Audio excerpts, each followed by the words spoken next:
प्रतिवादीला notary डीडद्वारे याचिकाकर्त्याला प्रवेश रस्ता देण्यात आला आहे. प्रतिवादी रस्ता अडवू शकत नाही.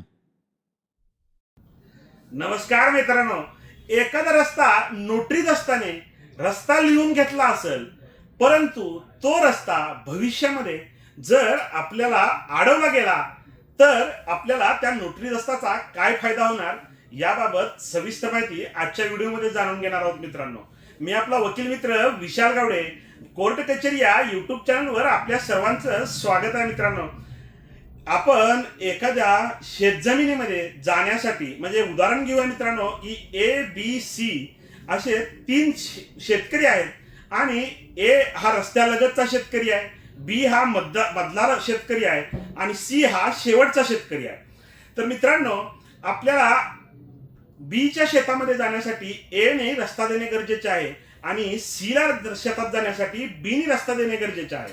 तर अशी परिस्थिती असताना आपण जर ए बी आणि सी या तिन्ही लोकांनी संमतीने जर एखादा रस्ता लिहून घेतला की एवढ्या रुंदीचा, एवढ्या लांबीचा, ए यांच्या क्षेत्रातून बी यांच्या क्षेत्रात जाऊन सी यांच्या क्षेत्रापर्यंतचा जो रस्ता आहे, तो रस्ता आपण संमतीने लिहून घेतला, आपापसात लिहून घेतला, आर्थिक व्यवहार करून लिहून घेतले, म्हणजे इफ एनी कंडिशन एखादा रस्त्याबाबत जा आपला करार झालेला आहे आणि तो करार हा नोटरी दस्तावर झालेला आहे.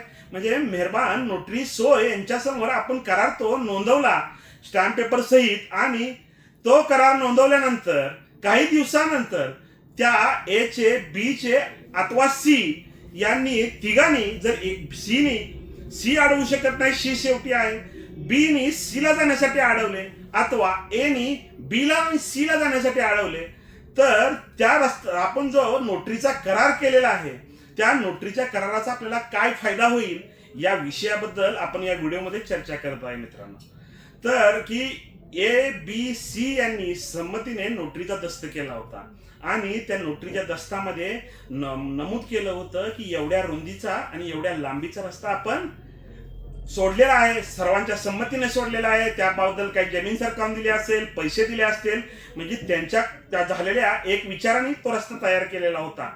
परंतु जर ए म्हणायला लागला की बाबा बी आणि सी यांना मी जाऊ देणार नाही, तर बी आणि सी अथवा ए आणि बी मिळून जर सी ला जाऊ देत नसतील, तर सी हा त्या ए आणि बी च्या विरोधात मामलेदार कोर्ट ऍक्ट कलम 5 नुसार तहसीलदार साहेब सो यांच्याकडे जुना रस्ता, अडवलेला रस्ता खुला करून देण्यासाठी मागणी करू शकतात आणि मागणी केल्यानंतर त्यामध्ये एक वकिलामार्फत ते तिथं दस्त दाखल करू शकतात. त्या दस्तामध्ये यांच्यामध्ये जे झालेला नोटरीचा करार आहे, तो नोटरीचा करार तिथे पुरावा म्हणून वापरू शकतात.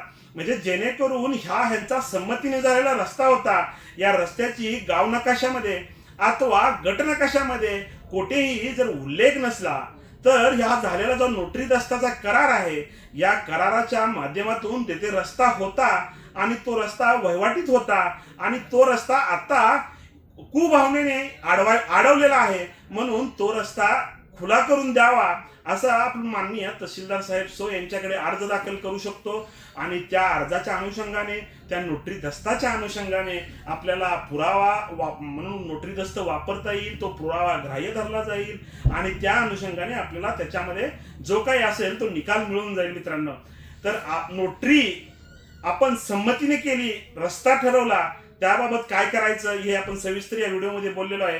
अशाच प्रकारची नवनवीन कायदेविषयक माहिती जाणून घेण्यासाठी अद्याप जर तुम्ही आमच्या कोर्ट कचेरी या युट्यूब चॅनलला सबस्क्राईब केलं नसेल तर सबस्क्राईब जरूर करा. त्यासोबतच कोर्ट कचेरी ऑफिशियल इंस्टाग्राम व कोर्ट कचेरी ऑफिशियल फेसबुक पेजला फॉलो जरूर करा. धन्यवाद.